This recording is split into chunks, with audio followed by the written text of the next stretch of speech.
අද ඔයගොල්ලන්ට කියලා දෙන්න යන්නේ ගෙදර රසට නාසි ගුරාන් එකක් හදාගන්න විදිය.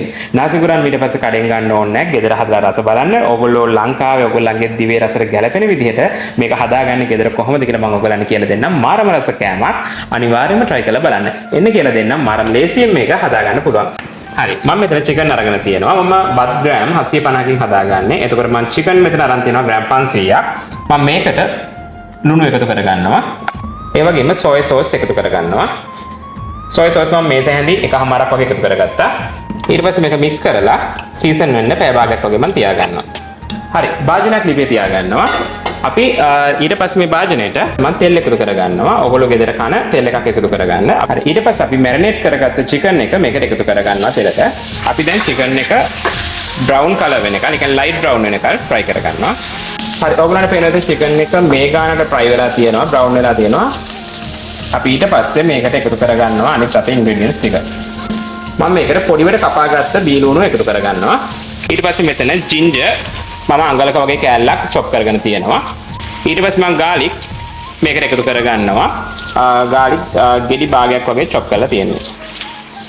හරි දැන් මේක ඔයගොල්ලන්ට පේනවා ඉතින් fry වෙලා තියෙන්නේ. chicken උත් fry වෙලා තියෙන්නේ. ඒ වගේම onion එහෙමත් හොඳට fry වෙලා තියෙන්නේ. මම මේ වෙලාවට අපේ red chili ටිකක් මේකට එකතු කරගන්නවා. නාසි ගුරාන් එකට red chili අනිවාර්යයෙන්ම එකතු කරගන්න. ඊට පස්සේ මම මේකට chili paste එකතු කරගන්නවා. මේස හැන්දක වගේ ප්‍රමාණයක්. මම මේ වෙලාවේ මේකට බිත්තර දෙකක් එකතු කරගන්නවා. හරි බිත්තර එකක් දැන් fry වෙලා තියෙන මාරම සුවඳයි මේ වෙලාවේ. අපි දැන් මේකට බත් එක අපි එකතු කරගන්නවා. සාමාන්‍ය විදිහට ඔයගොල්ලෝ බත් එක උයාගෙන කලින්ම තියාගන්න. හරි ඊට පස්සේ මේකට බත් එක එකතු කරගන්න.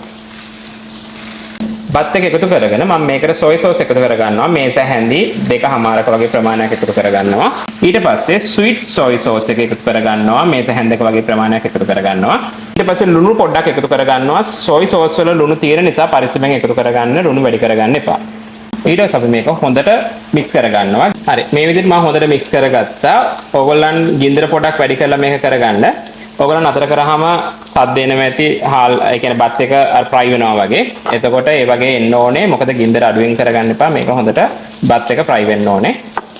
හරි අපේ නාසි ගුරාන් එක හදලා ඉවරයි. ඔයගොල්ලන්ට පේනවා ඇති ලස්සන දෙන මම වටේට කිව්කම්බ තියාගත්තා. ඒ වගේම fried egg දෙකක් තියාගත්තා. ඉතින් අනිවාර්යයෙන්ම නාසි ගුරාන් එකට fried egg අවශ්‍යයි.